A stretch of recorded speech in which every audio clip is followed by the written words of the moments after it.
প্ৰথমতে মই সকলোকে নমস্কাৰ জনাইছোঁ। হয়, আজি বহুত ৰাতি হোৱা সত্ত্বেও ৰাইজে যেনেকৈ ইয়াতে ওলাই আহিছে, আপোনালোকে নিজেই চাইছে, ইমান ধুনীয়া এটা পৰিৱেশ। ইয়াতে অকল মহিলাই নহয়, পুৰুষো আছে। আৰু ইয়াতে আমাৰ যোগদান কাৰ্যসূচী হৈছে আমাৰ গুৱাবাৰী প্ৰাইমাৰীৰ আণ্ডাৰত, এইটো গমাত বুলি কয়। ইয়াতে বহু সংখ্যক লোকে জইনিং কৰিলে। ইয়াতে 400ৰো অধিক লোকে যোগদান কৰিলে। ইয়াতে পুৰুষ মহিলা উভয়ে যোগদান কৰিছে।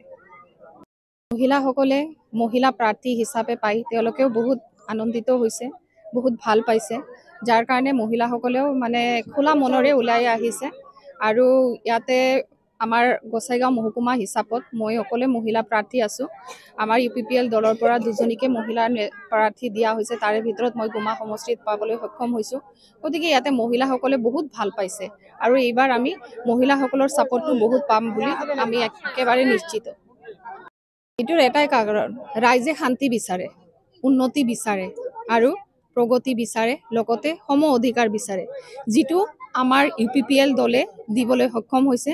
যোৱা সময়ত ৰাইজে আমাক যেনেকৈ আদৰি লৈছে, এইবেলি আমি তাতকৈ বেছি আৰু ৰাইজৰ সমৰ্থন পাবলৈ সক্ষম হৈছোঁ, কাৰণ আমি যিটো প্ৰতিশ্ৰুতি দিছিলোঁ সেইটো আমি আখৰে আখৰে পালন কৰিছোঁ। ইয়াতে 400ৰো অধিক লোকে জইনিং কৰিলে।